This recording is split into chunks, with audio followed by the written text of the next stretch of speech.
Hi, I'm Steve, and welcome to another Mac84 live stream. And a lot of you are probably new here because I'm using the cutting edge social media tactics to grab people unsuspectingly here. I'm Steve. I'm a friend to old vintage Macs, as you might be able to tell by all the crap in my background. I repair things too, or at least attempt to repair them. Some of them are too far gone. But how is everybody doing today? My goodness, we have a lot to talk about. I'm poor too. Does anyone want to give me $4,000 for a Mac Studio, or whatever the hell they're calling it? My goodness. So let's see who's here in the chat. We have Jeff, we have Raman, we have Saul Crowd. Interesting.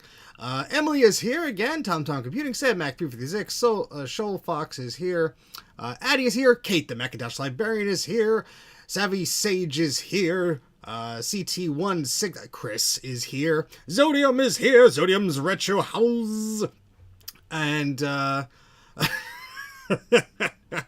okay, so I have a lot of thoughts on this, and I guess it would only be fair if we brought up yeoapple.com, if I could spell apple.com correctly, and we could talk about this together. So let's go to ye old I can't even select the thing right. Oh boy. Hopefully everybody's doing okay today. Let's talk a little bit about the Apple event, and then when we get tired of that, we'll do other things. Huh? How about that? Okay, sounds good. Maybe. I don't know. I don't know what I'm doing. I'm not one of these YouTubers with all the money and the followers that could do these sorts of things. But hey, Retro Fox, how's it going? So, if anybody didn't watch the Apple event, spoiler alert, I am not going to go easy on the spoilers because I want to talk about it. So that's the only way I could talk about it, is by, discussing it with you. And so if you didn't see the Apple event, go away, go watch it, and or follow up on however you can and do that. But hello, Fabio. Thank you very much for joining. Tella Butler. I like that very much. Thank you for joining. And Steve, hello. Discord is malfunctioning. Well, it's Discord. What do you expect? I don't work for them, do I? No, I don't. So excellent. Yeah, the green. See, this is. I had the exact same reaction as you, Zodium. I have the iPhone 13 Pro. I upgraded this from an iPhone 8. I tend to hang on to my devices for a long time. Can you tell? Oh boy, Carthor, hello.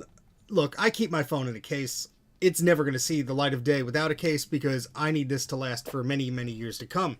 So the whole purpose of the original color and the case of it and all that stuff, yeah, the green would have been cool, but I'm not heartbroken over it. I'm barely going to see what this thing looks like anyway. So there you go. Discord servers having problems. Well, it's Discord. Oh well. Hey Mike, how's it going? All right, so Apple's event. Let's talk a little bit about this. So Apple introduced new iPad and iPhone color, and we don't care about that. We care about the Mac stuff. We'll get to the display in a minute, but this is the big thing here. Mac Studio. So it's like, I don't know, 2.5 Mac Minis stacked together. I don't know how thick the older ones, the newer ones are. But yeah, this is the Mac Studio. Now from the get-go, when they started talking about this thing, I knew it was going to be expensive because they led off with the Mac Ultra, and then during the presentation they mentioned the USB or the Thunderbolt ports on the front and said if you get the M1 Max version of it, it only has USB, and that's similar to the iMac where, depending on the tier iMac you get, even though they were both M1, the lower end version had USB ports and the higher end version had additional Thunderbolt ports. And so, that was sort of a clue. And this is a light. This is a studio light. We can move this. Studio. How many times am I going to say studio in this thing? A lot. So yeah, I knew this thing was going to be expensive, but let's look over the pricing here. This is in the US. This is a little bit much. So here's where it comes down to: $2,000 or $4,000. Nothing in between. Well, there's a little bit in between, but I'm just joking around here. Hey, Randino, how are you? So, you can either get the Studio in a 10-core or a 20-core. That's right off the bat. You can get different variations of that. Hey, Colin, how's it going?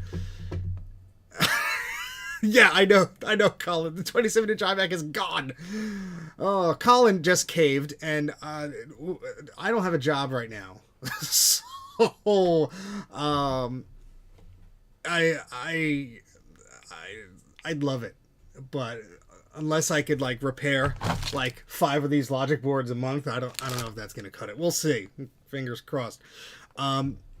So the big thing here is between the different models. Now, Colin, I assume you got you're looking at, according to your tweet, getting one of these. Just curious to know. Very, very dumb person. You look smart though. You know, I hope your wife doesn't kill you. Mine will come downstairs and murder me as soon as I click that buy button. Which model? Which model may have you clicked the button on, Colin? Very curious. So there's 2 models here to choose from. There's the 10-core M1 Max, then there's the M1 Ultra. Now, I'm coming from the situation of I don't have any fancy machines, really. My wife's 2017 MacBook Air is the fastest, newest computer in the house. I wouldn't say fastest, but the newest Mac in the house. I have a 2012 dual 6-core 306 Mac Pro.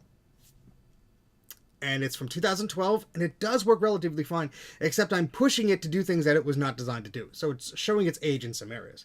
So Colin says he bought the base Max model and the monitor. See, any money I would save from buying the monitor, I just put that into the Ultra one. But I'll talk about my thoughts on that in a moment. But as people who have been subscribed to this channel know, I am a person that uses the heck out of my stuff. Until it breaks, I use it. And that's just how I am. Unfortunately, there's a lot of problems in this house that my wife would wish that wasn't the case. But the old CRT TV is fine. Anyway, so, you know, I have a 2012 Mac. And, no, I don't have an Air from 2012. What is behind the Apple serial number shortcut in your browser? Oh, that's Apple serial number info. Apple serial number, will it load up here? Yeah, Apple serial number info.com is the website. That's my good friend Jay of the House of Moth. He has a bunch of serial number stuff, and you could vote on some Macs and cool stuff. It's a lookup tool. It's pretty neat.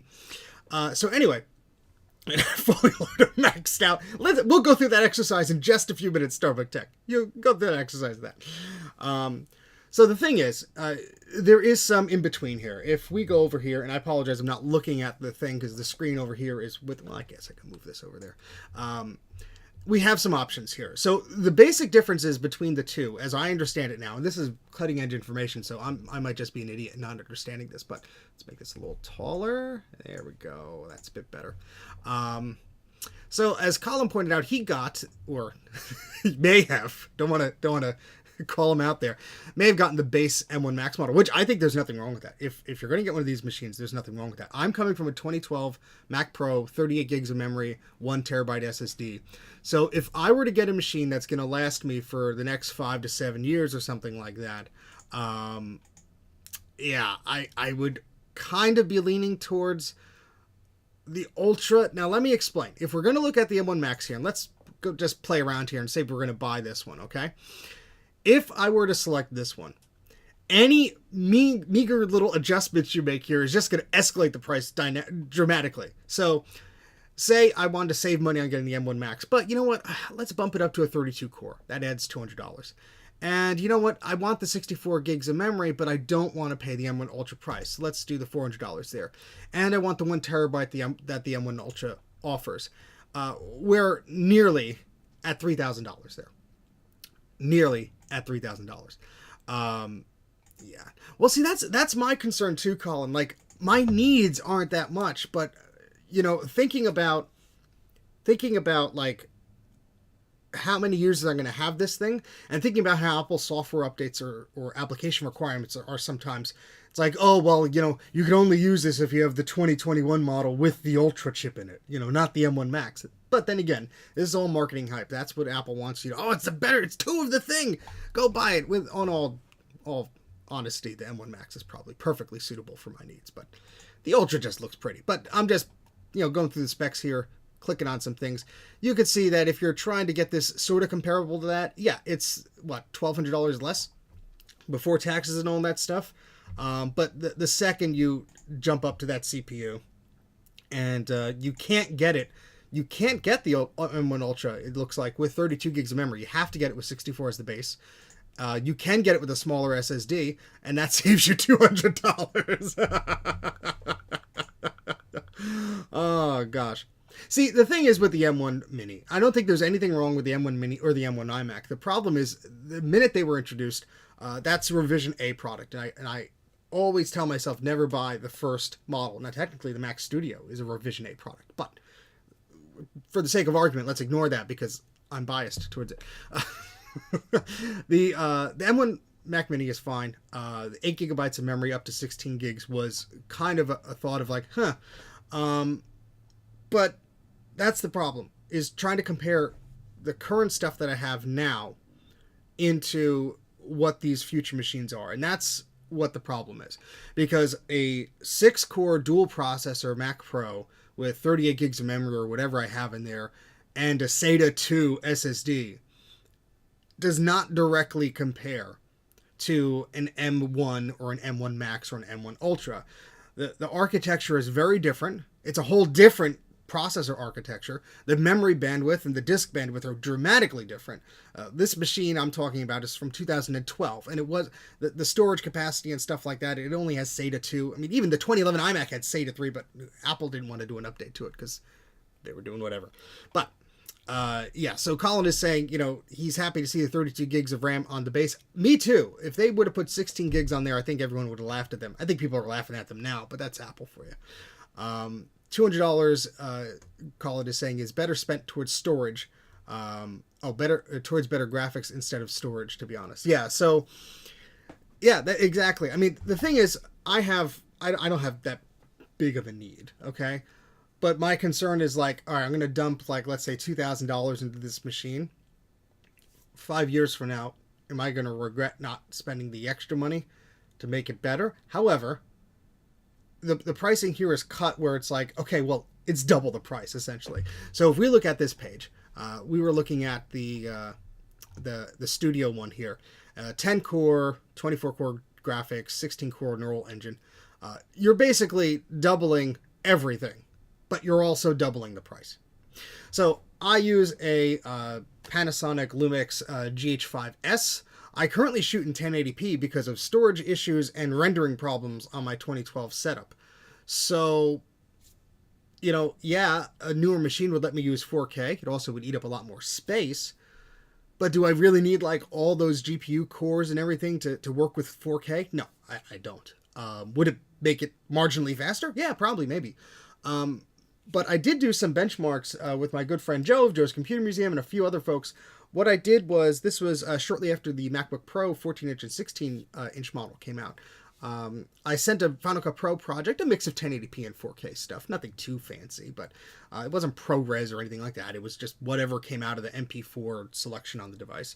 And I sent them the video project, and I think mine rendered at about 7 minutes, and their machine rendered it in something like 3 minutes or something ridiculously fast. And yeah, that was an eye-opening experience because obviously there's no worries, Rodino. We won't be buying anything today, I don't think, but thank you very much. Yeah, I don't think that for my needs that the Ultra is going to be needed. It is tempting, which is why we're talking about both of them here. But Colin's bringing me down to the planet Earth here, so thank you, Colin. And yeah, I mean the front ports. Let's talk about what I like first, okay? Because we're jumping all over here. I'm excited. I like the design of it. It's nothing too fancy. I mean, yeah, it looks nice. That's nothing that is lost on me. I think it's a nicely designed product. Let's go back to the overview here so we get a better picture. And we have to scroll the page and wait for the HTML to load and all this stuff. So there we go. I like that there's an SD card slot in the front. One of the banes of my existence is using a USB 3 to SD card adapter in the back of my Mac Pro because that's where the USB 3 card is. And every single time I want to plug in the camera, I have to stand up, plug the card in, and then see, oh, did the adapter actually work? No. All right, unplug the card, unplug the adapter, plug it back in. Okay, now it works. So it's justifying its own purchase. This is the place to do it. Give me the view hours so I can afford the damn thing. So I do like that the front has an SD card slot. Very, very, very nice to see that, especially that the iMac lost that. Hopefully that'll come back in the next version of the iMac. But Yeah, I mean, my current camera is SDXD or whatever, the SDH, whatever it is. They keep changing them. It was SDHC, then it was SDXC. That's the one that I have. Oh, Kate. Nice. Very nice. One of my friends says HTML stands for How Trekkies Make Livings. Not hypertext markup language. Oh, boy. Anyway, I do like the design of this thing. The ports on the front are nice. I would love a USB-A port on the front, but I know that that's not the future of things. I do like that they did give us a USB-A port on the back. They actually gave you 2 of them. Curious about the HDMI specs on that. Is that HDMI 2? Or is that 1.9 like they had? Let's check a Rooney here. It doesn't even say. It just says HDMI video out. So maybe that is still... Yeah, they didn't even mention that. So I'd be very curious to know exactly what that is. Not that I have any fancy displays that could take advantage of that, but if I'm sinking money into this thing, I'd like to know. I think the 4 Thunderbolt ports is great. I don't have a single Thunderbolt device, but that may change in the future, especially if I need more storage. All my storage is external, like 5400 gig drives, USB 3 case. It slows me down for sure, but that is what I have. Yeah, it's either HDMI 2 or 2.1, I would guess. But anyway, I know there was some complaining of people from the MacBook Pros that came out that, oh, it's not HDMI 2.1. It can only do the refresh rates of... For me, I don't care. That's fine. I do like that it has Ethernet built in. Is that just regular gigabit Ethernet, or did they... Oh, it's 10 gig Ethernet. Okay. Well, I don't think they even mentioned that during the keynote unless I was like snoozing. I don't have anything that's 10 gig Ethernet, but that sets you up for the future at least. So that is nice. At least, that is something that they're giving you. Bluetooth 5, Wi-Fi 6, that's all nice and everything. So this is the difference between the 2 machines. They both have the same connectivity, except on the front. So the M1 Max gives you 2 of the USB-C ports, and the M1 Ultra gives you 2 of those, or Thunderbolt 4 instead of USB-C. You still got the 4 Thunderbolts on the back of it, if that's not enough for you. But yeah, the 2 USB-C on the front is fine, I guess. Whatchamacallit? Let's not bother Colin with video ideas. I'm sure his workflow is much more organized than mine. He has videos coming out the ears for years to come. Oh, Steve, nice. Which one did you get? You have to tell us. Please help us make our terrible decisions. Peer pressure. So going back to the design, it's fine. Obviously, there are no user serviceable parts inside. No SSD, no memory upgrades, anything like that, which is a shame. But that's just how Apple is going, unfortunately. Yeah. So Steve got the M1 Max version, 32 gigs of memory and 512 hard drive. See, the only thing that I would update, and this is actually something that maybe you guys could help me with, because I don't know anything about this stuff. Yeah, I know Thunderbolt is wicked fast, and so is USB-C, but as far as external SSDs and stuff like that, I haven't had the budget to even look into that sort of thing. So yeah, you could pay the Apple tax and have a bigger built-in SSD, which I have one in my current Mac Pro, which is a 1 terabyte one, and that's that's almost full because I'm a data hoarder and I download things and have multiple versions of videos and junk like that, and I forget to remove them. But I expect the iFixit teardown to be nothing is serviceable. But anyway, I'd be very interested to see what the outputs and the connectivity is. The basement, hello, how you doing? Yeah, I think there's a 27-inch iMac in the future. I think they're going to do something with that. We'll talk about the studio display in a moment. So yeah, you have 10 gigabit Ethernet on here. The power cord, which looks just like the iMac G4 power cord, the little Mickey Mouse one, whatever they call it officially. 2 USB-A ports, which is nice because I still have some USB-A devices and hubs and junk like that. I'm sorry, archivers. Thank you, Steve. I said archivers. Yes, archive. Thank you, Nick. And we do have a headphone jack, which they said is for those fancy headphones and all that stuff. But it's like, okay, well, at least there's audio out. Let's just say that. I don't know if there's a speaker built into this thing because they are selling it with that studio display. So let's take a look here at if this thing has a speaker built in, or is it like the G4 Cube? That's going to be like when I get this thing, that'll be the angle. Don't steal that, Colin. Nah, it has a built-in speaker. Okay, never mind. So it's not like the G4Q. Although that's good, some good clickbait right there. Is it like the G4Q? So yeah, HDMI sports multi-channel audio out and all that stuff. So. All right, so let's take a look at the display that comes with this thing, and we'll dive into more of the specs and all this stuff. So, outrageous performance. Yeah, when they were talking about the specs of this, there's a look at the inside. I knew it was going to be silly priced when they were comparing it directly to the Mac Pro. It doesn't look like it has any Toslink capabilities, which is unfortunate, but I'm sure you can get a USB adapter. So here is that studio display. I do like the name. They're harking back to the studio displays. Those were the CRT and later LCD models that Apple was releasing back in the day, in the late 90s, and they paired with the G3 and G4 towers. Just a beeper. That would be funny. So let's take a look at that display here. Probably have to go look back here. Let's go back to the Apple's menus. And we're going to click on the display. Now, don't get me wrong. I think the display is fantastic.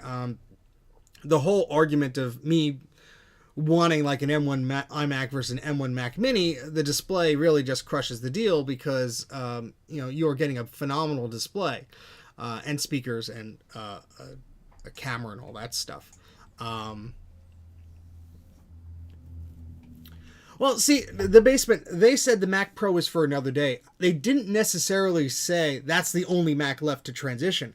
Apple, I don't think, would intentionally play their hand like that. They were just saying, I think, to their Pro audience, look, there's more to come. Because if you release the Mac Studio and you don't say anything about the Mac Pro, they're going to be like, well, wait, where's the Mac Pro? Is this the Mac Pro? Now do we have to buy this thing? No, the Mac Pro is for another day, I know. And I do strongly have a feeling they will come out with another iMac, probably, I don't know, maybe later this year, if we're lucky. Definitely a 27-inch model. Probably going to use the same technology. They're using this display, and they're just slapping in an iMac logic board into it. I would not be surprised at all if that's what they were doing. Apple is not always predictable, so who knows? They could change the thing any way they want, but yeah. Oh, yeah, the Mac Pro is going to be stupid expensive. That's going to start at $8K minimum, probably $20K. I don't know. So let's take a look at this display briefly, which is fine. 27-inch 5K Retina. All these brightness and color things that I'm sure are lovely. You could decide to have a different coating, like the nano glass thingamajig. That probably makes it stupid expensive. The center to stage camera, I think that's really cool. That's the thing you're missing out if you get the Mac Studio without the display. You don't have the nice camera and the audio. I think the camera is awesome. Was it a 12 megapixel sensor? So I don't know like how that is. It was just 1080p video probably. Yeah, Mac Pro is 6K for the 8-core Xeon. I could see them selling a 8K model at the back. Jack's Mac Attack. Oh, I hope not. Otherwise, you'll hear about an outpouring from the internet. I didn't even get to listen to that album because one of my brothers on the same iTunes account was like, "Yeah, I'm deleting it," and he deleted the thing. But yeah. So there are 6 speakers or 4 speakers, something like that. How many speakers? There's speakers in the display, and you have different mounting options. You got some USB C ports and a Thunderbolt port. I assume the Thunderbolt port is for connecting it to the Mac. Unless like there's a different way they do that. Like, is there a second Thunderbolt port? Here's the different mounting options. Again, the display is overkill for me, and thankfully it's separate. So years down the road, if I ever find one at an affordable price, I can always buy it. But affordable. This is Apple we're talking about. The design of the planet in mind. Here, you could buy a $200 keyboard or a $99 mouse because none are included with the Mac Studio. Isn't that silly? It's okay, because I have a perfectly good keyboard right here. And that works just fine. Save myself $200 there with the 80B to USB adapter. Well, I think they need to include the stand. If they didn't, they'd get laughed into oblivion again. But yeah, looking at the tech specs here, we do have a speaker that's built in. I do not see any mention of the HDMI variety, but that's probably HDMI 2 or HDMI 2.1. Only comes one color, which is silver, which is fine by me. But yeah, I think the studio display is neat. I like the name of it. I guess the Mac Studio will grow on me. I don't know. I don't know what else they were going to call it. The Mac. You can't call it Mac Mini Ultra or something. Or maybe they could. I don't know. Mac Mini Pro. But that's like too many words. I think Apple just wanted to simplify it. Mac Studio, I guess, makes sense. But yeah, so your basic configurations here are basically doubling the price. There's no modem built in. I'm sorry, Tom. I do think that iMacs will come out later this year, but judging by the price of the Mac Studio, those iMacs are going to be silly expensive. It's going to be the price of the Mac Studio plus like half the cost of the display built in. That's, or more. I don't know. Or maybe this is their solution without the Mac Pro, iMac Pro. Not sure, but ADB to Thunderbolt. Oh boy. So yeah, I mean the built-in storage is kind of weak. For a studio, for a professional thing that they keep touting this as a professional, I would have thought a terabyte would have been built in, but then they can't upcharge you as much. Oh, Apple. Yeah, at least you could buy it without the display. Now, don't get me wrong, that display looks killer, but if I'm spending money on this, I don't think I could afford the display outside of the gate. So yeah, they want all in on the cooling solution for sure. Can't imagine any thermal throttling there. Yeah, this is all cooling. If we take a look at the fancy page that displays all the goodies of this device, you could see the fans in this thing. Look at that. I mean, yeah, they're not pulling any punches to keep this thing cool. They did mention in the keynote that it was going to be, audible, but they said you could barely hear it, or you'll be able to hardly hear it, or something like that. So it won't be. I'm sure it'll be a little louder than the current Mac Mini, but I mean, look at the horsepower you're getting with the thing. The whole cascade of adapters that connect to ADB keyboard to one of these new Macs. Just USB-A to ADB. I have an adapter somewhere on my desk. It's not too bad. I was looking at one of the iMac 2020s to replace my i7-68K PC. Yeah. Hyper Mac. I like Hyper Mac. That's what they should name this thing. But yeah, I mean, it looks pretty.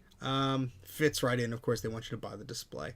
I do like, again, the front ports. Where's the power button on this thing? Hold on. How do you turn the damn thing on? Oh, there it is. Okay, it's on the back. Okay. All right. That's not bad. I was like, wait a second.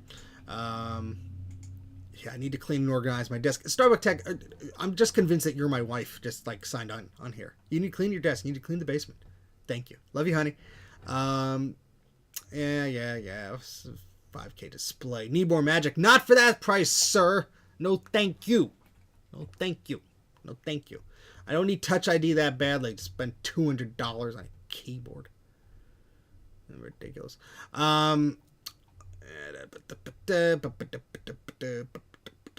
Yeah, so hey, look, I get 3% daily cash back if I spend all the money I don't have on this thing. Your ADB keyboard has a power button to turn it on. Yes, that's correct. I doubt it'll work on that thing, unfortunately. That's not how. It's not how it is. Yeah, I mean, $99 for, I'm sorry, probably the worst mouse that Apple has ever shipped. No thanks. I don't care what color it is. Ugh. Yeah, let's flip the damn device over to charge it via a proprietary connector. I mean, that's Apple for you. What else can I say? What else can I say? Soft power was a good thing. It was. So yeah, I was talking to people on Twitter about this, and that sort of got me all riled up to do a video. So, can ADB power on any modern Mac? I don't believe so. I don't believe ADB powered on really anything, unless maybe some of those adapters do, because the last machines to have the power button on the USB keyboard were some of the iMacs and some of the G4 Towers, I believe. I could be wrong on that. So yeah. And the basement, that is exactly, I have the compact version of the aluminum keyboard. It looks like the wireless one, but it's wired. I really like that keyboard, and there's no reason that I'm going to switch from it. So yeah. Gain a couple of extra USB ports, that's true. Yeah, the Magic Mouse with AA batteries, I still have one. And I don't use it often, but when I need one, it's fine. Have you tried the Wombat? I did not buy a Wombat. They're a little pricey, but I did build my own USB to ADB adapter with the teensy USB board. They won't power on. I think if you hit the power button, it will bring up the shutdown menu if the machine is on. Okay, Tom. Yeah, it's something like that, I think. Yeah, I mean, I remember getting the original Apple wireless mouse, the one-button wireless mouse. This is back in the early 2000s. And I had one AA battery because it could run on just one battery. That thing lasted for like a year. I didn't use it that often, but my goodness, it lasted for over a year.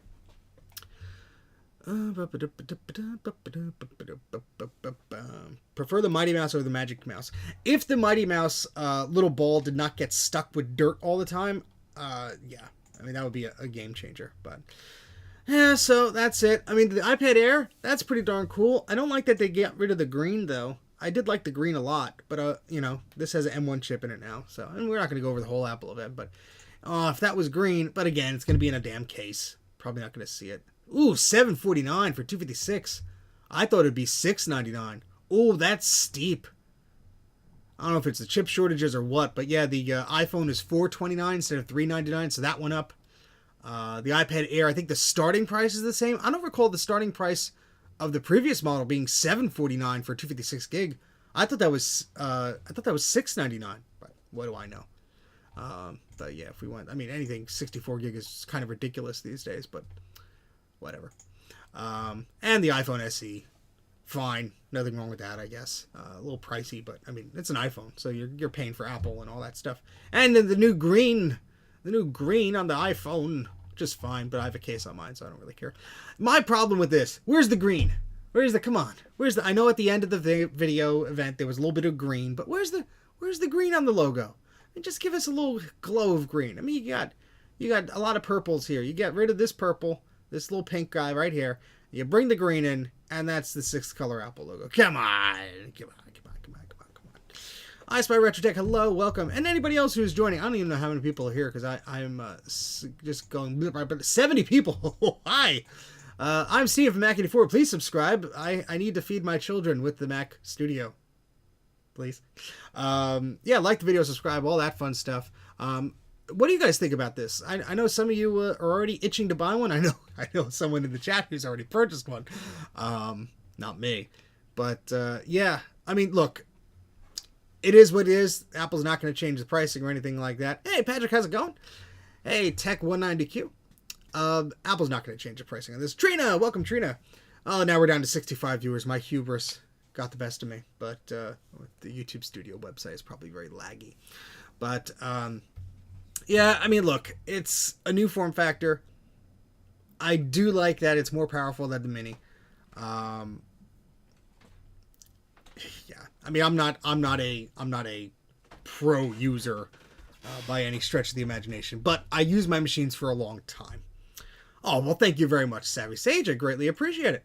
Smash that like button. We are not Brangus Creations, but we could sure use his trademark saying, and I just lowered the exposure so my bald head is not reflecting all the light off the things. It's going to be clipped in a bad way. But yeah, I mean, what do you guys think? I think it's pretty neat. I'm not excited about the price because I was very much considering buying the iMac. And then I'm like, you know what? Let me wait. There's going to be something better than M1. And then there was M1 Pro, M1 Max, and M1 Ultra. No worries, Savage Sage. Take care. And so, yeah, that's, it is what it is, I suppose. Basement says they've been waiting for a new 27-inch iMac to... I'm getting a call. I will just mute that. It was already on Do Not Disturb. Anyway. I'll have to buy one of these. Wait till the reviews determine the best configuration. If they refresh the iMac in some way, Tom says, I would probably bought one, even at 24-inch. Yeah, I think what they'll do is the Studio will come out. That'll be like the Pro thing. And then come June, they'll refresh the iMacs, or later on, maybe before Christmas, they'll refresh the iMacs, maybe. But see, from Apple's thought process, there's no reason to refresh it. It's new. So... yeah, you never know. It's Apple, and they're going to do what they're going to do. An unbiased opinion. I don't know. I want one. I don't want to pay for it. It's expensive, but it looks pretty. And it's expensive, but it looks pretty. And I think my dilemma is for the type of work that I use on a desktop, the M1 Max model I'm sure will be plenty. I think that would be plenty for my needs. But, you know, you're always tempted of, well, if I just get a little more memory, or if I just get a little more storage space, then, you know, down the road I'll be covered because everything is soldered in, unfortunately. If this was the type of machine that you could upgrade later on, that would be a different story. But Apple's gone well far away from that. M1 Mac Mini with the new studio display is a great setup for most people, way better than the iMac because you can upgrade the Mac Mini anytime. This is true, but the cost factor in that is pretty silly. So let's go through that scenario because I think that's important to talk about. So if we go to the Mac here, and we go to the Mac Mini, and let's say you bought a pretty good Mac Mini. Let's say you bought the $900 Mac Mini, okay? And then let's say you came over here and you decided to actually click on the right buttons. Come on, Steven. Where's the... Oh, there's the display. Even though it's not a Mac, it's there. And so that's $1,600. So let's get out the old calculator here, excluding tax and all that fun stuff. So we have $1,600 plus $900. That's $2,500 for a 27-inch Mac Mini. That's an M1 8-core Mac Mini. So let's go over and do the same thing with the iMac. Let's go to the iMac 24-inch. Again, it's 24 inches versus 27, but I believe it's still 5K. May not be the exact quality or whatever, but let's go to buy. And let's compare this. So this starts at $1,299. Let's do the one step up. It'll be an 8-core GPU just like the other one. So that's, you know, $1,499. So if you were doing that, the iMac is $1,500 with the built-in 24-inch display. If you're going the Mac Mini route with the external display, that's $1,000 more. Now, if you have money to burn, sure, have fun. If that, you know, buys you the peace of mind that you don't have to worry about that, but it's M1. It's older technology, in quotes. You know, the Mini is M1 as also, but both of these machines are M1. Whereas if you go with the Mac Studio, it's the M1 Max or Ultra, so it's a little bit faster. Maybe you'll you know, hang on a little bit while longer. But that's the thing. Are the M1 chips made all the same and just some cores disabled? I wouldn't think that they would be doing that. I know Intel used to do stuff like that. I don't think that Apple would be doing that in this scenario, but who knows? I have no idea. Thunderbolt to RAM adapter. I gotta go file a patent. For my uses, I run KiCad. I want to expand into YouTube content creation. Currently I have a PC with the AMD R7 4700G RTX 3060 with 12 gigabytes of video memory and 16 gigs of RAM. Well, that sounds like you got a workhorse there. Why not use that? Yeah. Use what you got. I don't care if it's a PC or a Mac. Look, I just been using a Mac for so long that for my creative workflow, using the Mac is the best, but that's just for me. Yeah, the 27-inch iMac was around $2,600. S Shrek is saying so. Yeah, thunderstorm adapter to ADB. You don't even have to. You just use USB. Yeah, so you know that's just that little aside there. But I am happy that we are getting a different Mac model. I can't remember the last time they brought out a completely different class of a product. It was probably the Mac Mini, right? Or the Xserve. One of those. That was the last time we got a new form factor of a Mac. I'm not talking about a slight variation of an Air or a MacBook Pro or the iMac Pro. I guess the iMac Pro is technically a new form factor, but it was very much the same. But I'm talking about like a brand new product. Yeah. Prices like that should come with a year of free gas. And the warranty is a little poor. I think in some countries they actually require you to have more than the built-in Apple Care that comes with this thing, because now they market it as Apple Care Plus. But for example, if I go to order this here, which I'm not going to, let's say I selected the cheapest one here and go through all what's in the box and everything like that. Got to continue. And we're going to say no thanks on the display, as if that's like, oh yeah, let me just add the display. Apple Care is an additional $169. So, yeah, you could either annual coverage until canceled. Oh, all right, so they have a new option here. I guess you could pay the $60 a year, or you could do it that way. So, that's interesting. You save $11 or $10 if you do the 3 years instead of the annual. But yeah, staying at I don't know, Trina, we'd have to charge you a lot of rent. Oh boy. Oh boy. No worries, the basement. Take care. And have a good day at work, or at least try to. Bruce at Branca's Creation should be waking up if it's that time in Australia. So, yeah, but I just wanted to share some thoughts with you. I guess we'll tinker around with some things. We've been going on for 45 minutes. Everyone's probably bored of hearing me talk about these new things and speculate about them. But very tempting. If I were to buy one, it's extremely tempting to want the Ultra one, but the price just kills that for me. I can hardly justify the lower end rather than the higher end. But let's see. If I were to create one here, let's just go through this exercise here. I'm not going to buy anything. But let's see. It was the M1 Max with the 10 core. See, this is where you get into the nitty gritty. It's like, well, do I need the extra 10 graphics cores? Sure. $200. Why not? More memory? Sure. $400. Why not? And let's say I want the 2 terabyte SSD. And, yeah. And, yeah, include Final Cut Pro, because why not? And that is nearly $4,000. And so that gives me 64 gigs of RAM, 2 terabyte hard drive, and, yeah, 32 core GPU, 10 core CPU. Yeah, it's a bit much before taxes. And then if I go here, and if I would do a similar thing, whoa, that was funny. We'll keep this because I'm sorry, I'm too rich for the $1,000. That's too rich for me. We'll leave it at the 64 gigs because holy crap, no thank you. Yeah, let's pay the Apple tax of $400 because I have brain worms, and then we'll pretend to buy the Final Cut. That's only $5,000. It's only $5,000. That's fine. Is it hot in here? Oh boy. I need to de-stress so I can suppose I rely on you to calm my nerves. Did you just make a very expensive purchase, Luke? Because I can't help you with that. Now, this is something that's a little silly. What's in the box? No keyboard, no mouse. Just like the Mac Mini. However, for that price, really? Come on. Only a car payment a month. I was thinking of that earlier, Tom.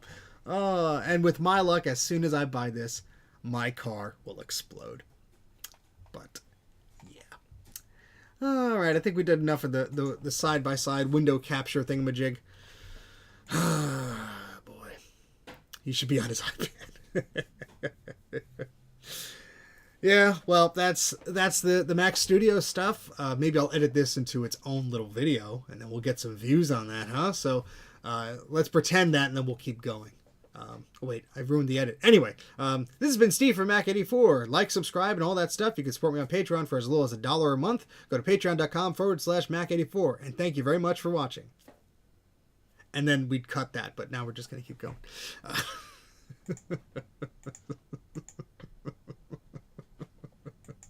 No, I'm not ending. Don't worry. That was just a joke for the... I don't know, I might cut this into a thing later, because I could use the view money if I'm going to buy a new Mac. But we have some stuff to fix. No, we're not leaving. That was a joke. Please, stay. Please, all 76 of you. So we're going to be fixing some stuff. Let's see. Let's go. Let's take a look at this. I'm going to scroll up here. Oh, thank you very much, Savvy Sage, for retweeting this. So we have some boards that are in need of fixing. And so I promised to get these through the ultrasonic cleaner, and I have not done that yet. But there's some nasty boards that we could take a look at. One of which Eric did send me, and this is a Color Classic board. Has some problems. So we're going to take a look. 80 viewers now, according to this thing. So I was just talking about the M1 Max and Ultra Mac Studio. That's going to get some problems to me to remember. Yeah, so, you know, if you have any questions on that as we're going along, I mean, I just know what Apple put out or want my opinion on it. If you did not catch what I was saying previously, feel free to ask again, and we'll go from there. But we'll get on to some tinkering around, otherwise a lot of people will probably leave, unless they're just coming for the commentary on the M1 stuff. Then, super chat me. I'll answer your question. Luke, no. What's going on? Is it temptation to buy something? I hope so. I hope it's not, more depressing things than that, because my goodness, it's very depressing. War, gas prices going up, horribly maimed color classic logic boards. Holy crap, what happened to this? This is bad. Let's point the camera down. I warn you, with those with weak constitutions, you may find this very disturbing. Oh gosh. Steve, is your name of your channel released to the date, or are you self a 1984 model? I am not a 1984 model. I'm close to it though. But the channel name is a reference to the original Macintosh release. Okay, so here's a top-down view of this board. And, oh boy. Yeah, very expensive for a non-expandable machine. That is the icing on the cake there, Jason. We have some problems here. My goodness, somebody burned the crap out of this. So this was donated to me from Eric. Yeah. 1884 model. Oh gosh. All right, let's take a look at this under the microscope to see what kind of nonsense is going on here. And we're down to 60 viewers again because everyone's like, "Hey, this guy, stop talking about the M1. I don't like beige stuff." All right, so let's go back to microscope. All right, so yeah, there are just a few capacitors missing, and pads, and a few pads. My goodness, that sucks. Ouch. Ouch. Oh no. Oh no, look at that. Oh no. Oh no. Look at that. Oh, that's just sad. Oh, who hurt you? Who hurt you? No, this wasn't Eric's fault. He got it this way. At least that's what he told me. Oh, Lord. Oh, my sweet baby Jesus. Poor egret chip. No. Oh, God, the humanity. Oh, God. Well, at least the battery socket was removed. Oh, boy. Oh, boy. I blame Eric. I'm going to call him out on Discord. No. Be nice to Eric. Oh, be nice. Oh, God. This is the worst of it. Look at this. Yeah, I was going to maybe work on this a little bit because I thought, you know what? We could probably get it going. But, ouch. Ouch. Ouch. Oh, that's bad. That is very bad. And we got one of these little play an instrument. Oh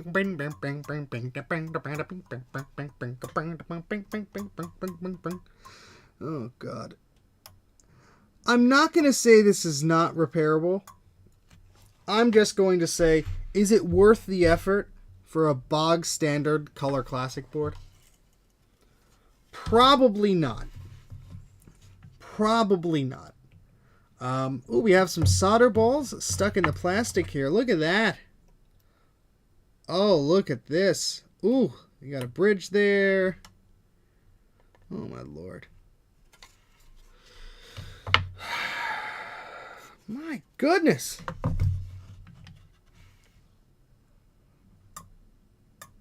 Bing, bing, bing, bing, bing, bing, bing. Yeah, this is, something. This is something. I'll tell you that. I don't know whether to laugh or cry. Well, now that we're down to our normal viewers who like beige stuff, we could at least take a little further look at this thing. Oh my goodness. How did this happen? Wow. Yeah, I don't know how that would be. So Bruce has a trick that he told me, and I instantly forgot about how to bend these back into shape. So I'm not going to really touch these until I get some word from him.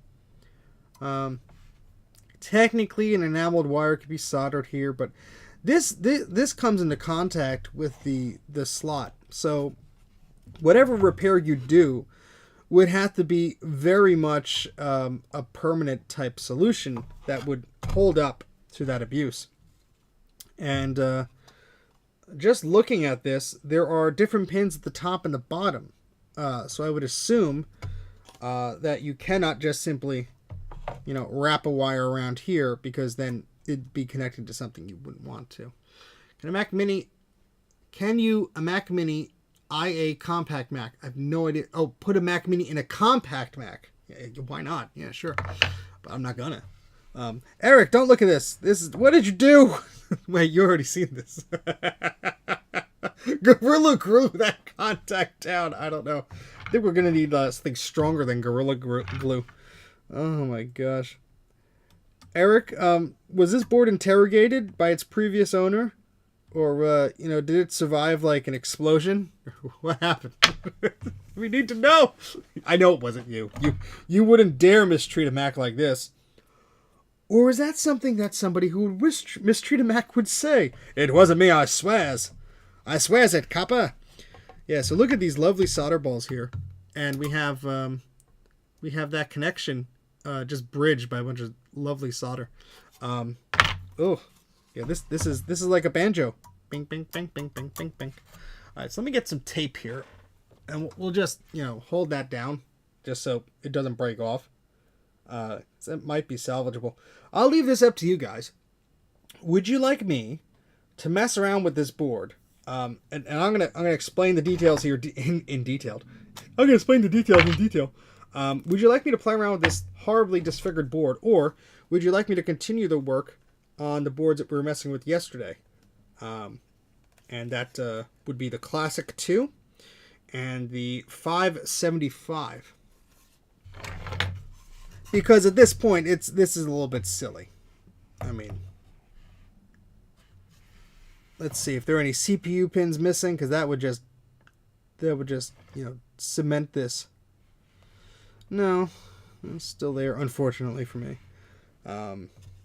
We have some lovely solder on the ROM there.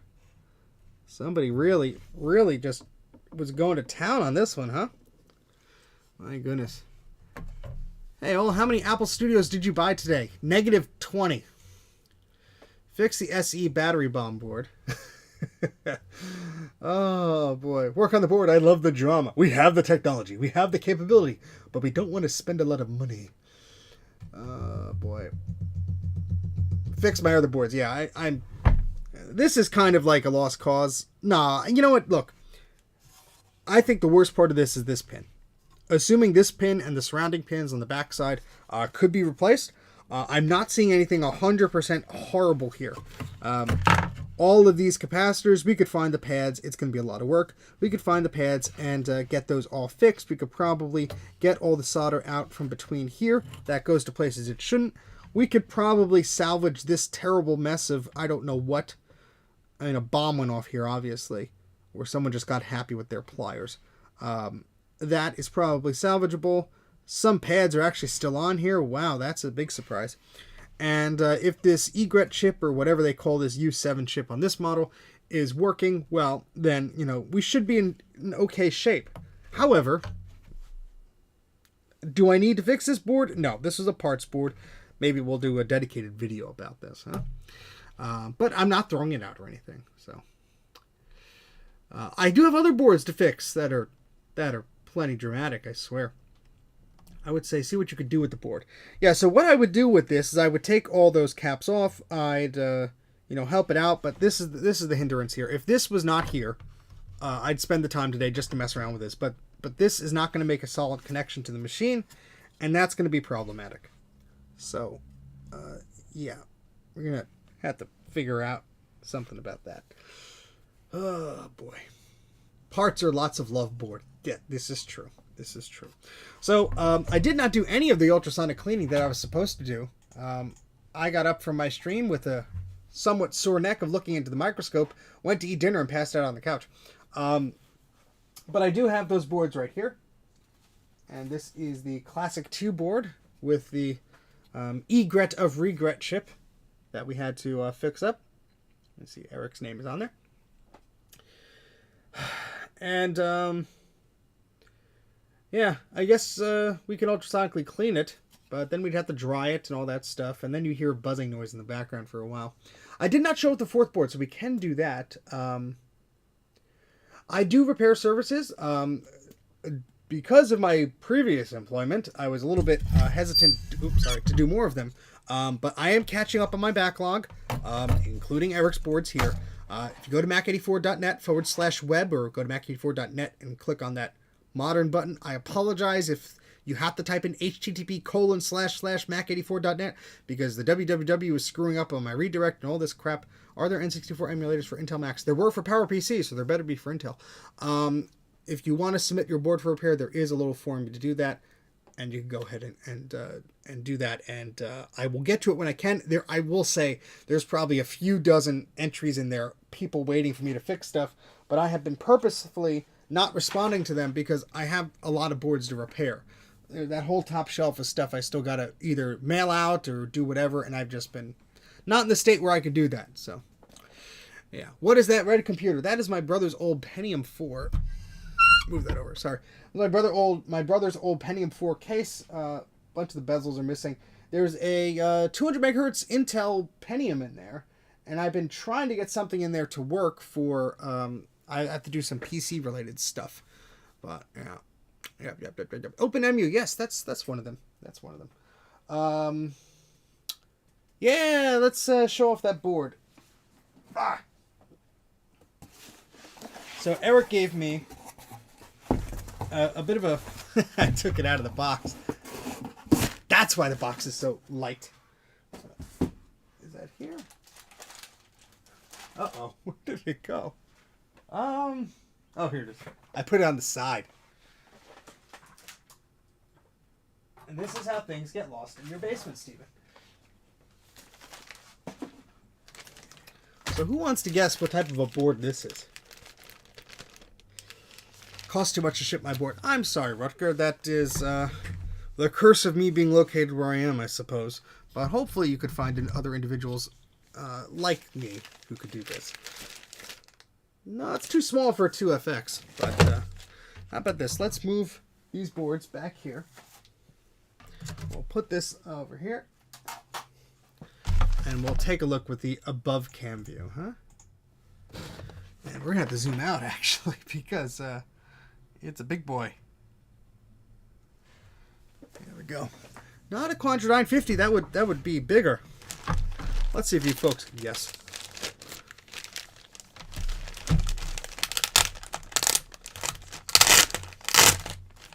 I wish it was a Quadra 840 AV.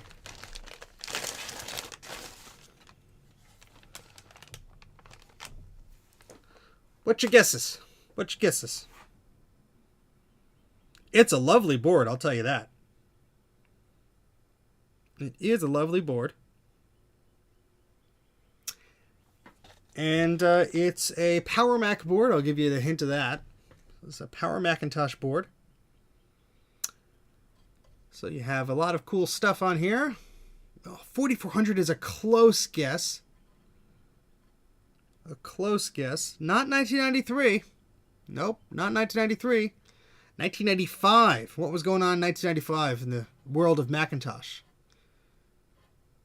This may be a clue for some of y'all. Power Computing Corporation. There you go. This is a Macintosh clone logic board. Now, Eric got this, and it was untested. He did not have the parts to test this. And he asked if I was interested. And I said, heck yeah. And so that's why I'm recapping all those goodies for him in exchange for lovely things like this. So this is a Power Macintosh clone board. It is fairly similar to one I already have, but it's a little bit different because you have video memory here. Whereas the one I have went away with those slots. Wait, is this video memory? I forget. I have to look it up. I thought these were video memory modules. Maybe they're not. Where's the video processor on here? No, those are... Maybe it's not. I don't know. I have to look up the manual for this damn thing. But the one I have does not have these slots. So I believe these would be for video memory. Anyway, because no Power Mac would use the smaller memory that would fit in there. But anyway, you got quite a few ports on this thing. So you have both VGA and DB15, so you can plug in any monitor that would work. So if you look at the back here, those are just bridged. That's all those are. It's the same exact pins going to those two connectors. So that is that. We'll take a look at that chip. Let's see. You said that a crystal chip, a crystal audio chip. Level 1. Yeah, that is a crystal. And that is a CS4217-KL CTAASF9601. All right, so let's take a look at those ports again. That's right, Toy Story did come out that year. So we have the video out ports. We have built-in DB25 SCSI. We have two serial ports. These are not the GeoPort ones, I don't think. Hard to tell. I can't see it good from this angle. We do have an AAUI. That's an Apple AUI connection.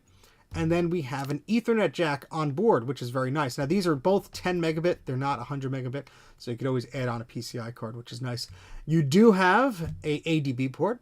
And then you have both audio in and out. Oh, great. I'm happy to hear that, Trina. So what's interesting about this machine, this logic board rather, is they use this for many different machines. So I'm going to point out to some of the things that are on here.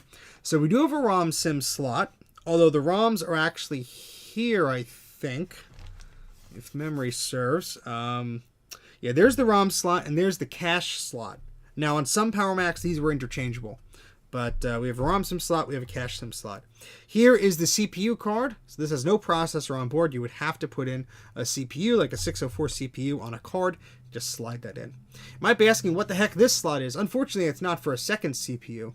This is a riser card slot. And this is where you would plug in the riser card that the manufacturer would make for this particular machine.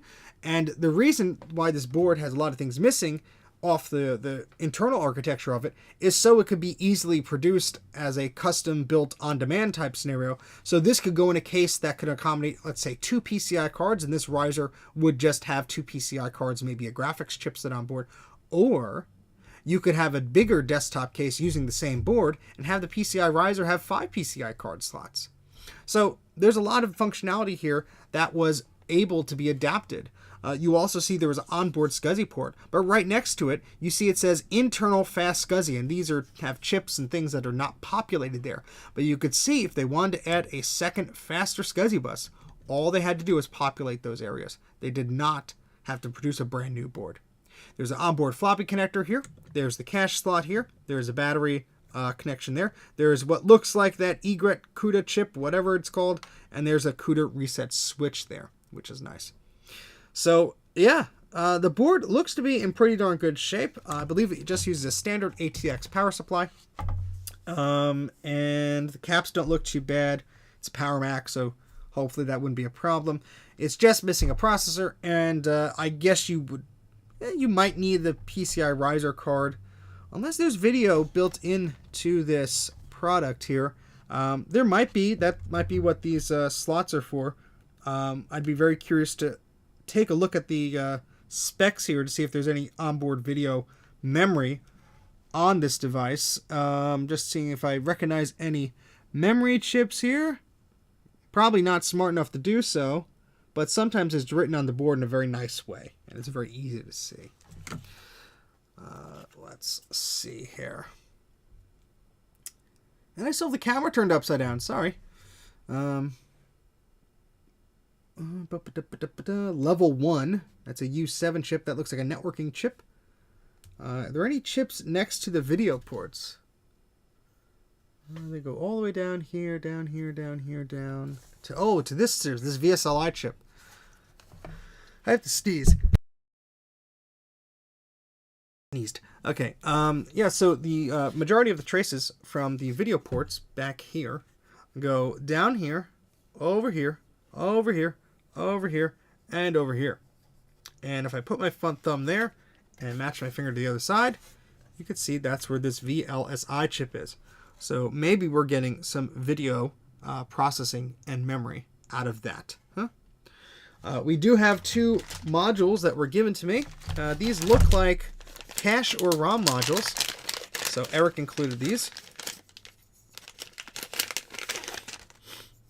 So this looks like the ROM because we do have ROMs on here. And it says Power Computing 5000-120-01. And so since this is ROM, yeah, I had to write the first time. This would go in this slot. Let's adjust this here so we can put it flat.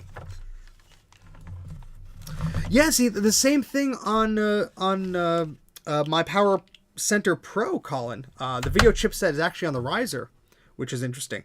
And on my UMax machine, the riser actually has the floppy drive port on it, but there's also one on the board. So I was always curious if I could plug in dual floppy drives, you know, sort of like a Power Mac Mac 2. And here's what looks like the cache device here, module, whatever you want to call it. There we go.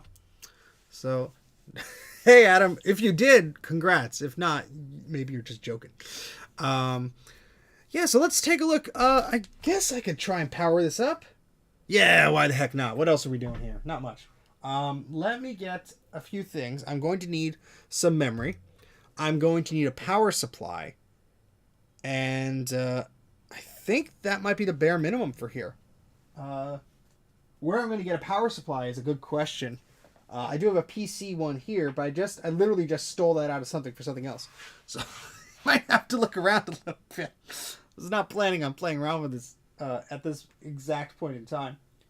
But I have nothing better to do, so might as well, I suppose. Yeah, then we're going to need the processor card. I have a few of those, at least just to test it. They all have the heat sinks ripped off of them, but they should work. And the PCI riser card, that might be optional if there is some video circuitry on here. I did really buy one. I figured out a way to use a gift card and an Apple card. Oh, cool. I might have to hit you up on that. I think I have some iTunes cards that I think are now, you could use them for Apple stuff. I don't know. Maybe not. Maybe not. Maybe not. Okay, let's take a look around. Oh, gee. Trying to think of where I could steal a power supply from, because I believe this is just ATX. Yeah, this is not anything fancy. You did send me a power supply, but I don't know. I don't know if I want to take my chances with that one. I didn't open the box yet. Vintage Hillbilly Shack. By the way, I'm going to call you VHS for short, because it makes me feel better. VHS. Video Home System. All right, I'm going to go grab a power supply. Give me a few moments.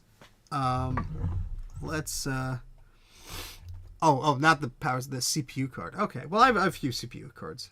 Let's switch over, to the main camera, I guess. And, yeah, that $15 of iTunes credit is really going to help me buy a $4,000 computer. I'm wearing shorts. Now it's cold out. I can never coordinate with the weather.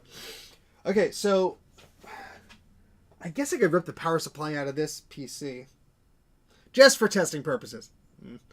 Alright, so then we need some processors. That's an excellent question of where I would get some.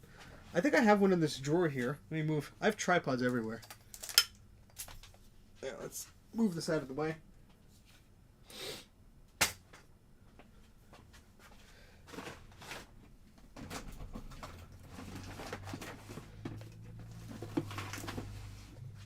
Yeah, here's a processor card. PowerForce G3, 220 megahertz. No heatsink though, so I definitely would not want to run that. But I didn't have to. And we have little knobs to adjust the frequency. Oh, and this has rust all over it. Was this the one from the... This looks to be in too good shape for the one from the... Oh, no, yeah, no. This was the one... This was the one in the battery-bombed Power Computing clone that I got. That's why it's in this drawer, unfortunately. Wait, I think I have one, here. these the right drawers? I have a few stacks of these drawers. Here they are. Let me just make an ass out of myself and rummage through parts.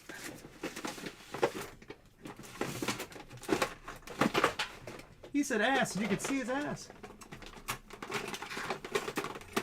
Yeah, here's a 1996 Power Computing. Looks to be in okay shape. 150 megahertz. Again, no heatsink.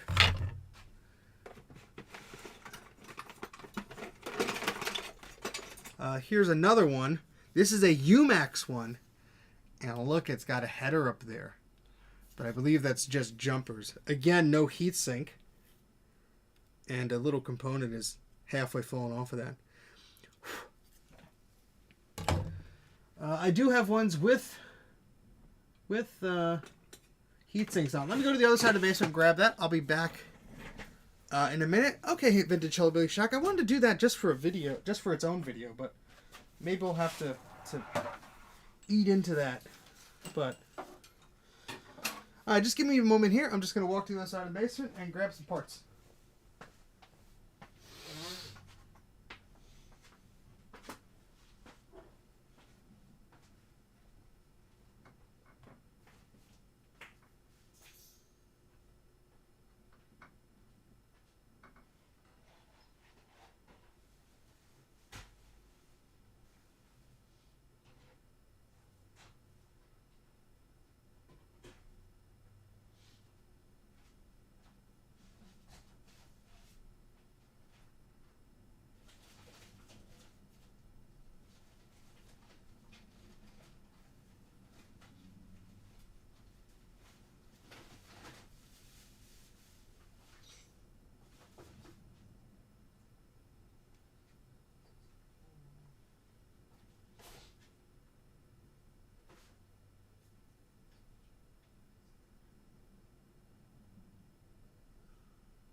Alright, so I found one. It says it's for the 9600 only. So it might not work in this. Let me just run upstairs and grab something. I'm going to put the Be Right Back screen on, just in case anybody comes by that's not you folks. And they're like, what's going on? I'll be right back.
Oh, got a real nasty one too.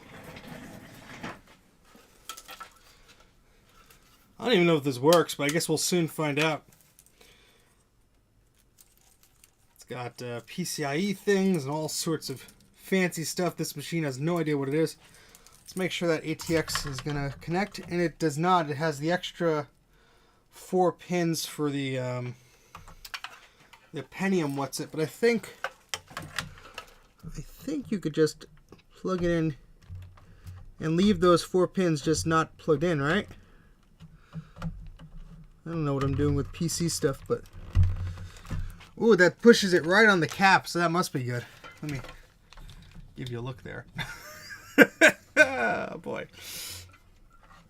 Yeah, this is not cursed at all. That's fine. That's fine. It's fine. I like the I think so's coming from the chat. Oh boy. Yeah, so I think there's an LED on this. So we can at least see if it's getting power. Maybe, I don't know. I can't remember. All right. So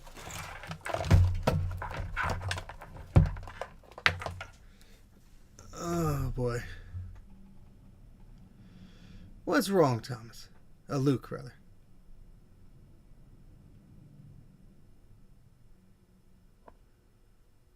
Hitachi Death Star 1 terabyte. Uh-oh.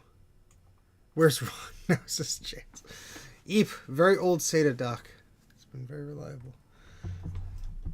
PSU power up button may be a problem. Well, it's got a switch on it. Be okay. So, yeah. Just looking around my parts here and see if there's anything else that we could hobble together, just for a test, of course. Well, we talked about the Mac Studio for like 45 minutes. If you have any questions or want my opinions on things, I'm happy to repeat myself till I'm blue in the face. But I regret forming at a 1 terabyte hard drive over very slow doxy. I want to know if it's safe to cancel the format within Windows. So you're formatting a disk. Is there anything on the disk right now, Luke? Is it a spinning drive? And is there anything on the disk that is valuable? I would guess not, because you're formatting it. Is that correct? And do you know of the percentage of progress it's going, or what? Short the green wire to the black wire. Oh, that's right. Well, see, these were clones. A lot of them did not, use fancy things. They just used off-the-shelf power supplies. So it might work. It might not. Who knows? We'll figure it out. Probably won't work. We do have a processor. Shove that in there. Wait, is this the bad one? No. This appears to be okay. Well, except for those caps. These caps are a bit wobbly. I mean, it's soldered on there.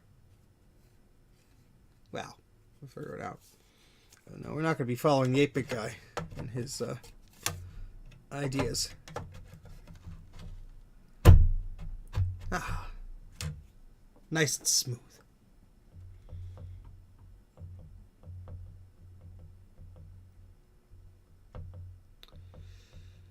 Yeah, I mean, look, if you're, generally speaking, I would not stop the drive from formatting itself because it's a critical procedure.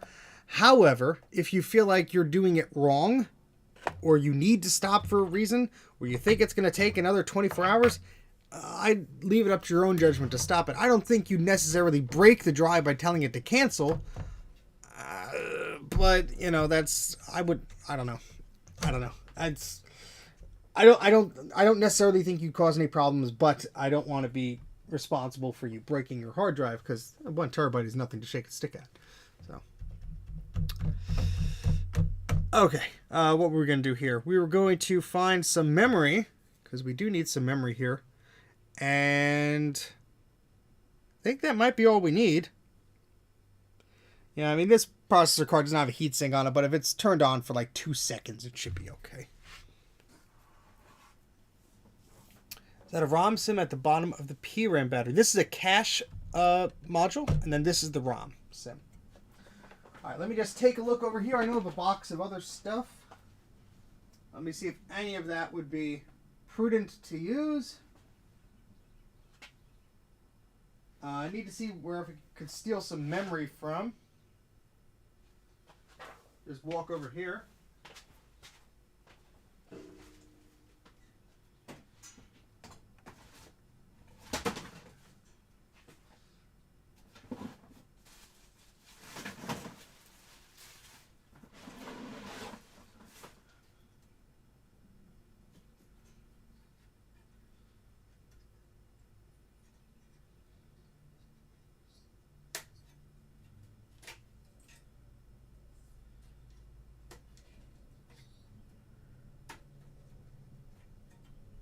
All right, be right back. I'm just getting some memory.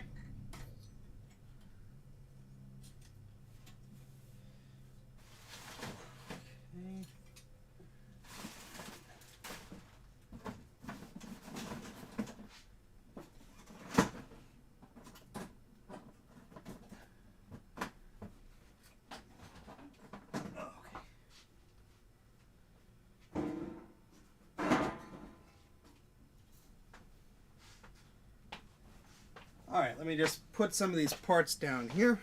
Got a video card. Let me get some more things here.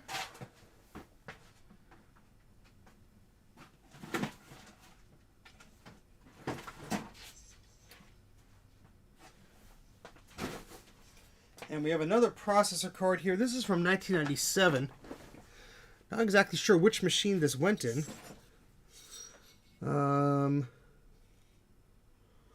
I don't know. 604E. That should be compatible.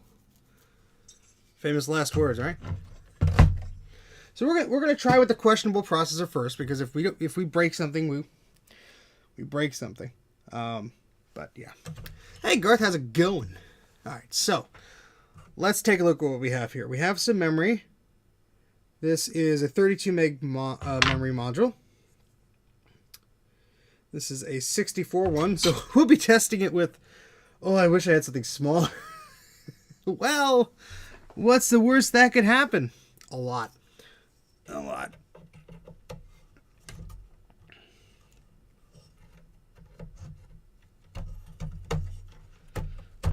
Okay, so, you know what? I have an idea.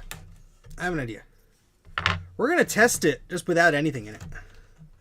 Without memory. Well, you know what? Never mind. That's a stupid idea because we don't have a speaker or anything. And all right, so we're gonna put memory in it. This is a clone board. This is a Power Computing 1995 board, PCC 5000-11402 is the model. Let's see. We have the floppy connector. We have the CUDA switch. We have a processor card in here without a heatsink, but it'll be fine for like 2 seconds. We don't have a PCI riser, so we may not get video out. But I do have, where's the VGA thing? Hey, Kai. Yep, that is what I believe is video memory. So without video memory, well, maybe there's some on board. I don't know. We have a PCI card. But I just want to make sure this machine is not going to go up in smoke when I try and power it on. I am looking behind this. And I do not see... Oh, there we go. I'm just trying to get the VGA cable here.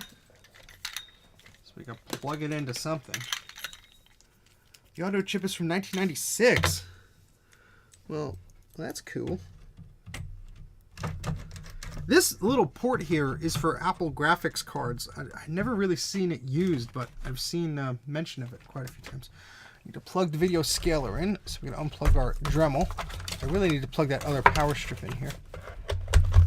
Okay, so the video scaler is plugged in. Flux capacitor is fluxing. Actually, the video scaler is not plugged in. The wire came out the back. There it is. Now, it is turned on. We'll need to power this by using our port on the outlet. 1 second, I'm just finagling wires around. And hello, all 46 of you. It's a far cry from the 80 that we had before, but that's because we were using clickbait thumbnails and M1 Mac Studio shenanigans to fool people into thinking that we're a tech YouTube channel that talks about that stuff on a regular basis. Anyway, so let's get this show on the road here. So this is plugged into which port on the scaler? Okay, that would be number 2. So that is selected there. All right, so let's get a little picture-in-picture going here. So let's set this up. All right, so we got that. Let me just get some audio set up here. We're doing this on the fly. And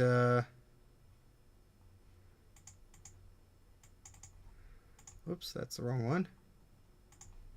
Sure. Wait a second. Oh, that's right. I'm using the camera for... Well, we're going to have to switch this up a bit. Hold on. We're going to use this for that. We're going to have a camera pointing instead of that, because if I'm going to capture any video from here, that's going to be a little problematic. So let me just shrink this around. Sorry, folks. Just give me a moment, please. And this would be that video signal, I suppose, once I swap that over. So yeah, we're going to disconnect some things for a moment here. Yes, they do have, for video monitoring, I actually have the adapter that would let you do that. Okay, where's the HDMI cable that we would plug into? There we go. So many wires. So many wires. All right, so the above cam is going to go poof in a second. Unplug that. Plug that in. Okay. And so let's reiterate, just so anybody smarter than me could tell me how dumb I am before I blow anything up. What we have going on here is... There it is. What we have going on here is a Power Mac clone board that is untested. We have a standard PC power supply. We have a 150 megahertz, I think it's a 604E card. No heatsink, but at least, it should work, maybe. Cache module, ROM sim. Yes, I know I lost a camera. That's coming back. And one memory module there. I will be plugging in an ADB keyboard, so at least we could try and power this on. But hopefully we don't blow anything up, huh? So that camera is going to be the video screen if we get any video out on this thing, which I doubt we will because we do not have any video memory. But I'm going to plug this in. Let's make this big, just in case anything explodes. Probably want to see it. Don't need a speaker. It would be nice to have one, but I don't have one. I'm plugging in the power supply. I'm backing my chair away in case this explodes. Hopefully it doesn't. But turn the power supply on. Oh, it was already on. Oopsies. Well, let's try and turn it on. Well, the fan is spinning.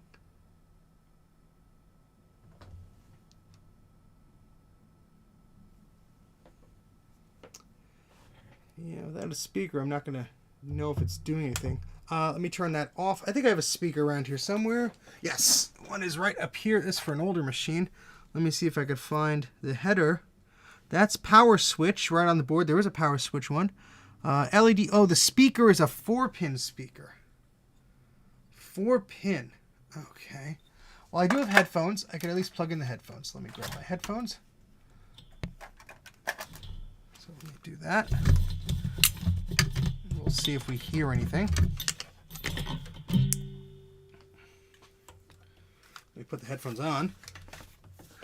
All right, and so sound out is the outermost jack there. And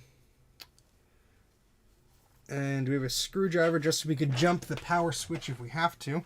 But I'm using the keyboard, so I would assume we wouldn't have to. So let's just turn this on and see if we hear anything. Heard the speaker pop. I heard the speaker pop, and when you turn it on, the fan actually spins. Nothing's burning yet. So I guess that's a good sign. So let's turn this off. I'm going to push the CUDA switch once.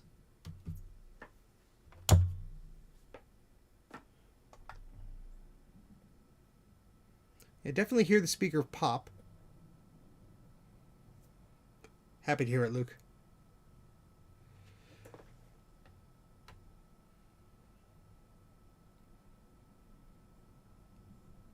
So yeah, we're not getting any video. Let me try this. Instead of pushing the key on the keyboard, because this clone doesn't have a battery, let me just push the CUDA switch.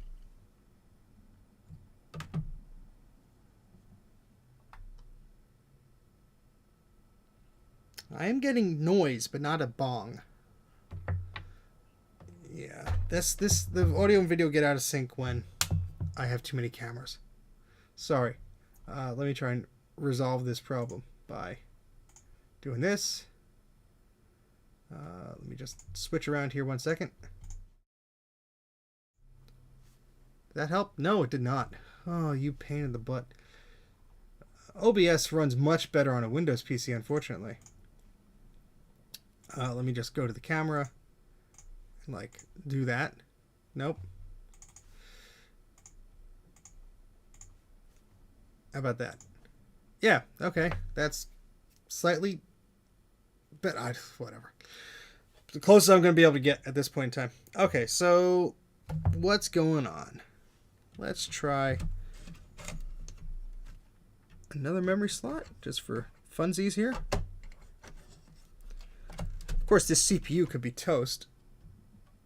Not really getting warm. All right, so let's take this out. Let's put the memory back into the slot that it was in. And let's use this power... no, I have another one. This processor card.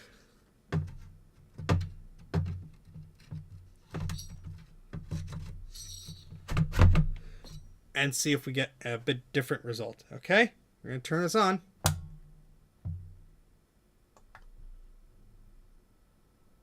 Speaker pop, but still nothing.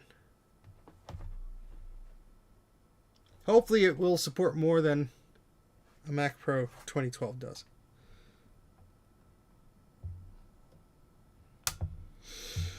All right. Let's do the old CUDA button here.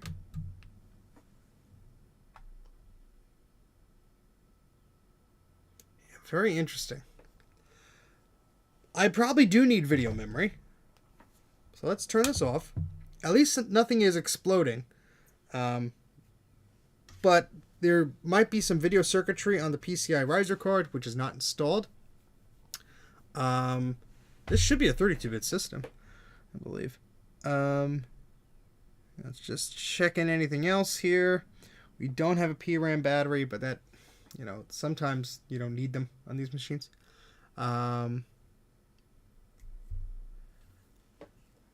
Yep, I think 10 years is long enough as well. I'm just trying to think this through. Of course, this board came to me without any testing, so it is very possible that there could be a very small fault in it or something, and we just don't know. VGA enable 1 or 2. There's a little jumper there. Interesting. Geo clock. There's a little jumper there for that too. CD sound input, floppy drive. Oh, I guess I could use my SCSI. Where's my... There it is. I'm going to use my external SCSI, DB25 Blue SCSI, to see if we get any drive activity. That'd be interesting.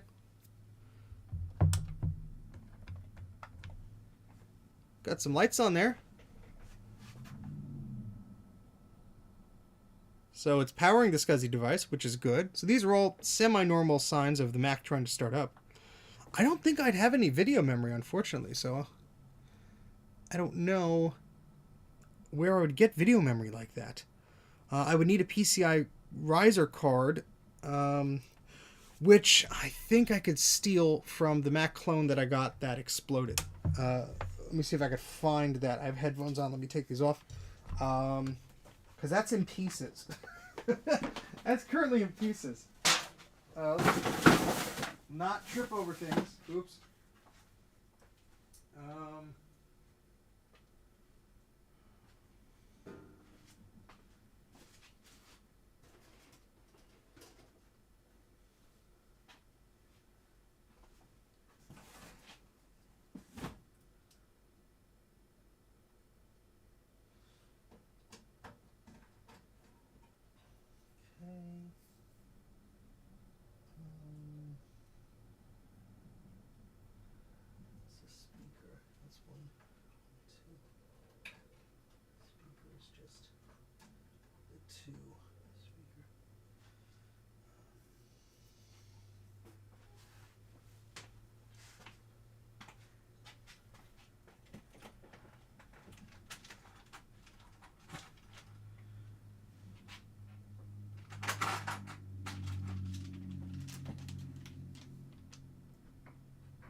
Yeah, I'm not sure. I can't find that riser card. Found the rest of that case, but not the riser card. Do you see a GPU on the logic board? On power computing, it's on the riser.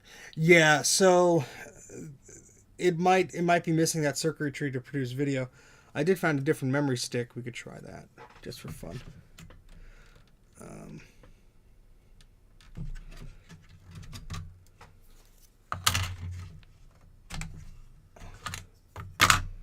See, I love Mac clone parts because I don't have a lot of them, but it also gives into problems like this where it's like, oh, I don't have enough parts.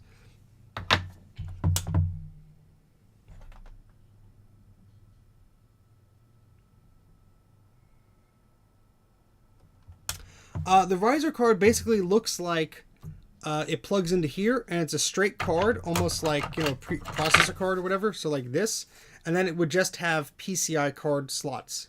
That's all it would be. Have like 2 or 3, or maybe more, depending on the model this came from. So, yeah. This is a video card. It's a PCI twin turbo video card, which I can't plug in because I don't have the PCI card riser. I have one somewhere because I took it out of the machine that was battery bombed, which I'm just trying to remember where I put that. I try to keep all that stuff in a box, but I am losing sight of where that box is. So if you'll permit me, I'm just going to stand up and look around real quick. Not that you have a choice. And here's a box of stuff. Have an old PC video card. It's another processor card. A bunch of processor cards. A Super Mac card.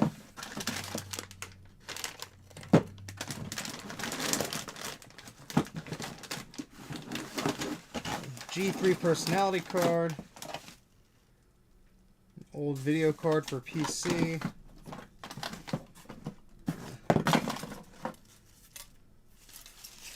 a network interface for an old Epson, I think. Any luck from yesterday? No. I have to ultrasonically clean those boards, and I did not do that yet. So, I'll sort of be spinning my wheels with that. I'm just going to check over here. I wasn't really prepared to take away too much stuff. I just wanted to yak about the M1 stuff, which we did earlier. If anybody missed that, they could rewind, I suppose. Crap. Of course, the one machine I had the spare riser card for, and I can't find it right now. Well, I found the machine, not the riser.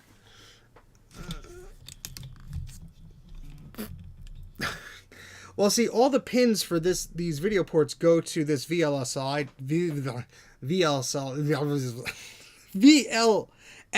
chip, but that could just be redirecting it to the thing. For 10 days. I might take a book from Joe, a page from Joe on that, yeah. Hello, Alex. How's it going? Yes. Let me just have a think. Oh, boy. I could pull the riser out of my other clone, but I don't necessarily want to risk that. I'll just see if there's any parts. That sounded good. I could steal it from. See, I put all of that. I know the audio and the video is asking. There's nothing I could do. OBS is being a pile of crap. In fact, there is something I could do. I'm going to stop the stream and relaunch it. Hold, please. Okay. Hopefully that's better. No, it's okay. Rich's Random Retro Tech Reviews. I can't even pronounce anybody's names. That should be better. It's just OBS does not run the best on a Macintosh. Unfortunately. Very unfortunate. I have a i5 PC down here that'll probably do OBS if this keeps acting up the way it is. Because with the unplugging and plugging of USB devices in and all that stuff, it has not been fun. Alright, so there is a box that I put all the power computing stuff in. I'm just looking around my studio. We'll use Apple's terminology here. Just to see if I can find where I stashed any of that crap stuff. Nope, not in there. Let's see. let's see. Where the heck would it be? I did move a bunch of stuff around, so it could be a lot of places. Sorry, that's my butt. Ugh. That's a bunch of Sega Game Gears. Like half a dozen of them. No, I don't see that over there.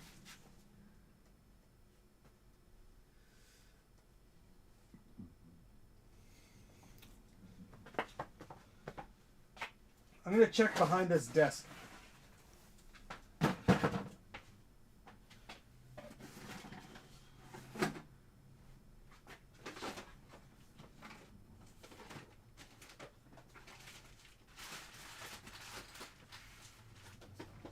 Found a SCSI card.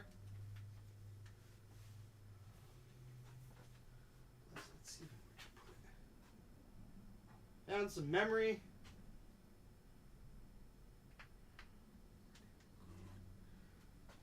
Only be one. Oh,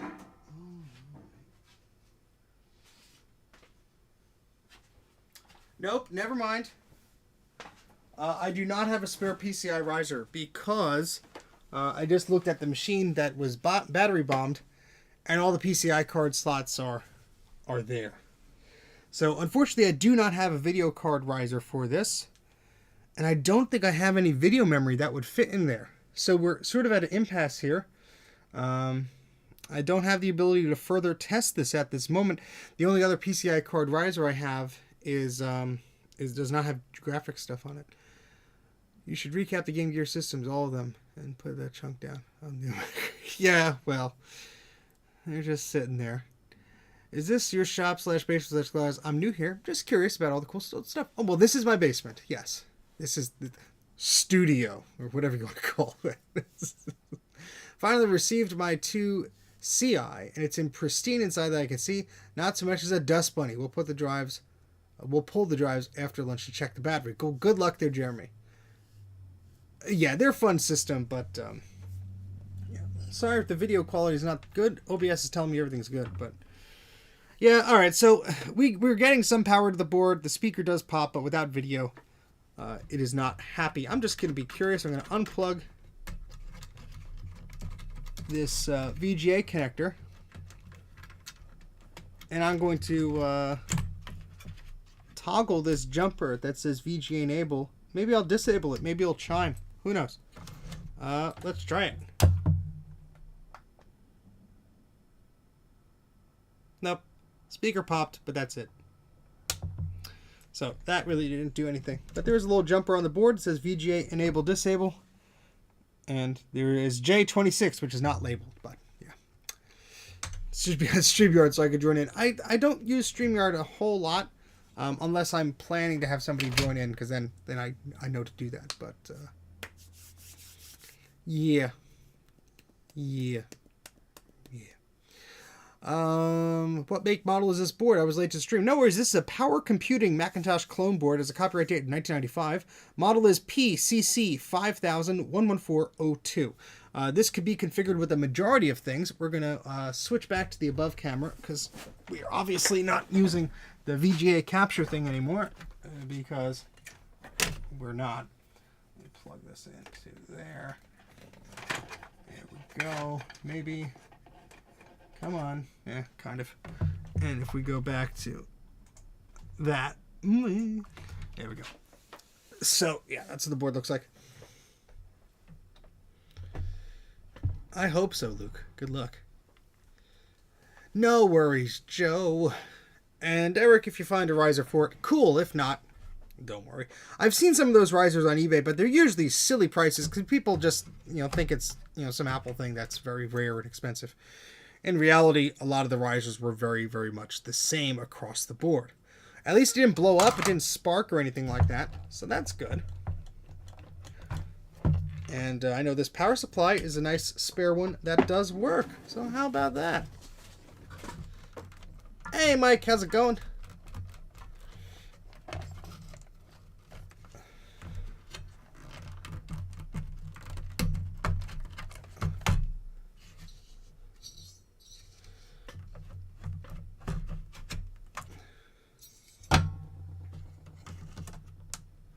Thankfully, no magic smoke.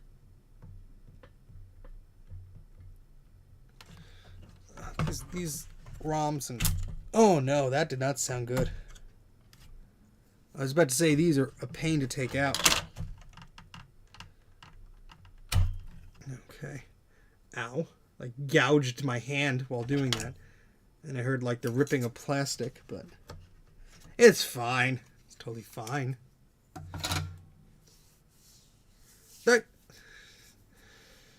It's going off. Oh, you're off work. I thought you said off to work. Going to watch you blow crap up. Yay! What's the going price for 7500, 7600 style Mac?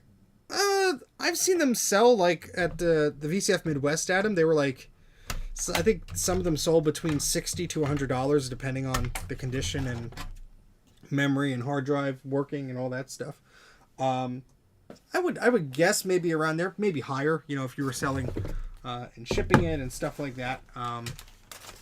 That's just some thoughts. You have 2 in the box. Well, that makes it different. That's cool.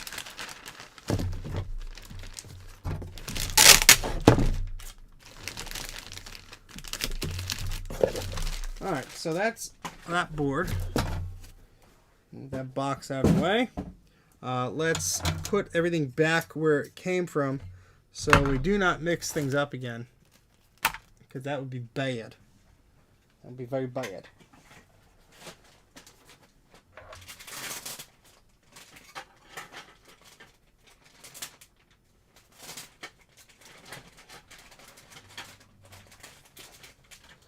Alrighty.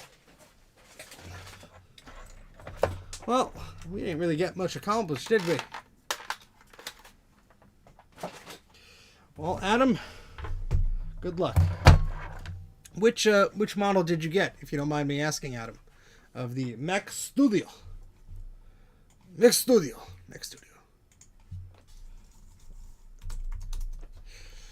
I don't do CPU upgrades anymore. Makes no sense. If I want to buy a G4, I buy a G4. Yeah, that's true. Especially since the bus speed and everything takes into account.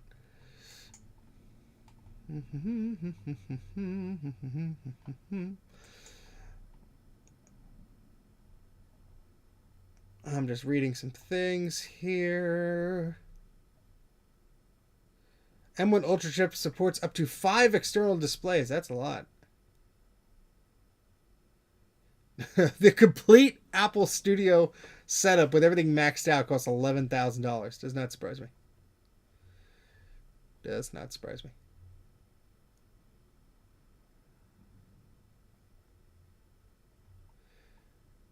Oh boy. Anywho, back to what we were doing here. Well, good luck with the Death Star there, or the Death Star. That's with one monitor. Yeah, I have some. If I get the Mac Studio, I have an existing display. Sure, it's not a 5K display, but it's something. Oof, that's expensive, Rich, but that sounds exciting. You did add all the expensive options on where the store came back up. Oh boy, it's exciting. It's exciting. Let me close the Mac Studio website so I'm not tempted. Ah, boy. Oh boy, oh boy. I just refreshed Twitter and I got a bunch of pings. Oh no. Boy. Sorry, just catch up on some things. Okay, so 2009 Mac Pro for another 5 years. Sounds good.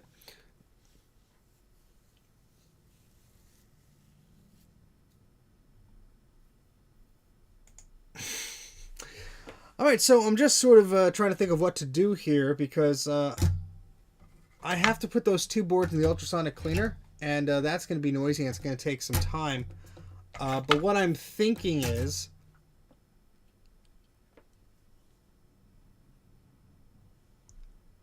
what are we going to do with that motherboard? Well, I have sort of an obsession with Macintosh clones, and I have one that died, so I would just sort of mess around with that. Yes, I got your email. I did not respond yet. I'm very much behind on that stuff. I actually have to mail things out today. Oh crap! It's already 4 o'clock. Well, there goes that. I'll have to mail stuff out tomorrow. Yeah. So I'm just trying to think if there's anything we could accomplish today, or if I should come back in the evening when I have something planned. Maybe we'll do that. Maybe what I'll do is I'll take those boards, I'll put them in the ultrasonic cleaner, they'll clean, and then sometime after dinner I'll hop on and we can continue this madness. That sound like fun? Because that's probably the way this will go. I am also editing a few videos. I'm going to post a preview on Patreon later today. This stuff is what I've been playing around with, so don't tell anybody. But I'll be posting an item on Patreon in probably like 10 minutes. I just got to go upstairs and do that. But okay, great. Everyone is accepting that they're going to go have their dinners, their lunch, their breakfast, and Bruce will just miss out on the fun. He'll be angry, but that's okay. We'll catch him later on today. But let's not annoy Garth with these silly things he probably hears 50 times a day. Ugh, you silly gooses. All right, well, I hope you're excited about the Mac Studio, whatever it is, and if you're going to buy one, cool. It's very tempting for me, but my current employment situation does not allow me to spend frivolously, so I have to really, look at the numbers and see if it makes sense for me. I really want one, though. And it would make editing video a whole lot easier, holy moly. But anyway, that's just me rambling. I will be back later today, tinkering around with some stuff, and hopefully we'll get some things working, because hopefully just an ultrasonic clean is all those two boards that Eric sent me needs. Hopefully. But that's about it for now, guys. Take care, and you'll see some stuff from me later today. Bye. Thank you for watching.